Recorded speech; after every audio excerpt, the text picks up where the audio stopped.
వచ్చే ఏడాది జరగనున్న టీ20 ప్రపంచ కప్ 2026 కోసం భారత సెలక్షన్ కమిటీ అనూహ్య నిర్ణయాలతో జట్టును ప్రకటించింది. అజిత్ అగార్కర్ నేతృత్వంలోని కమిటీ తీసుకున్న నిర్ణయాల్లో అన్నిటికంటే పెద్ద సంచలనం స్టార్ బ్యాటర్ శుభ్మన్ గిల్ను జట్టు నుంచి తప్పించడం. మొన్నటి వరకు టీ20 జట్టుకు వైస్ కెప్టెన్గా, భవిష్యత్తు సారథిగా భావించిన గిల్ను పొట్టి ఫార్మాట్ ప్రపంచ కప్ రేసు నుంచి పక్కన పెట్టడం క్రికెట్ వర్గాలను విస్మయానికి గురిచేసింది. టెస్టులు, వన్డేల్లో కెప్టెన్గా కొనసాగుతున్న గిల్పై టీ20లో వేటు పడడం ఇప్పుడు హాట్ టాపిక్గా మారింది.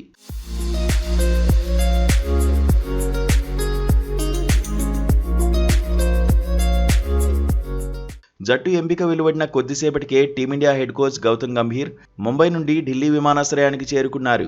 గిల్ వంటి కీలక ఆటగాడిని ఎందుకు పక్కన పెట్టాల్సి వచ్చిందన్న మీడియా ప్రశ్నలకు గంభీర్ సమాధానం దాటవేశారు.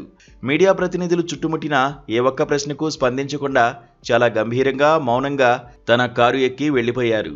ఎప్పుడూ సూటిగా మాట్లాడే గంభీర్ ఈ సంచలన నిర్ణయంపై నోరు మెదపకపోవడం టీం మేనేజ్మెంట్, సెలెక్టర్ల మధ్య ఏదైనా అంతర్గత వ్యూహం ఉందా అనే అనుమానాలను కలిగిస్తోంది. శుభ్మన్ గిల్పై వేటు పడ్డానికి ప్రధానంగా అతని స్ట్రైక్ రేట్, పేలవ ఫామ్ కారణమని తెలుస్తోంది. టీ20 పునరాగమనం తర్వాత ఆడిన 15 మ్యాచ్ల్లో గిల్ కేవలం 291 పరుగులు మాత్రమే చేయగా అందులో ఒక్క హాఫ్ సెంచరీ కూడా లేదు. 137.26 స్ట్రైక్ రేట్ టీ20 ఫార్మాట్కు సరిపోదని సెలెక్టర్లు భావించారు. అదే సమయంలో అభిషేక్ శర్మ, సంజు శాంసన్ జోడీ ఓపెనింగ్లో మెరుపులు మెరిపిస్తుండటంతో గిల్కు చోటు లేకుండా పోయింది. యువరక్తం వైపు మొగ్గు చూపుతూ వేగంగా పరుగులు రాబట్టే ఆటగాళ్లకే ప్రాధాన్యత ఇస్తూ సెలక్షన్ కమిటీ ఈ సాహసోపేత నిర్ణయం తీసుకుంది. ఫైనల్ స్క్వాడ్లో గిల్ నిష్క్రమణతో జట్టులో కీలక మార్పు జరిగింది.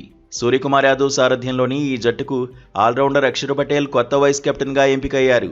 అక్షర్ అనుభవం, నిలకడ జట్టుకు బలాన్నిస్తాయని సెలెక్టర్లు నమ్మకం వ్యక్తం చేశారు. జట్టులో తిలక్ వర్మ, హార్దిక్ పాండ్యా, జస్ప్రీత్ బుమ్రా వంటి సీనియర్లతో పాటు హర్షిత్ రాణా వంటి యువ బౌలర్లకు చోటు లభించింది.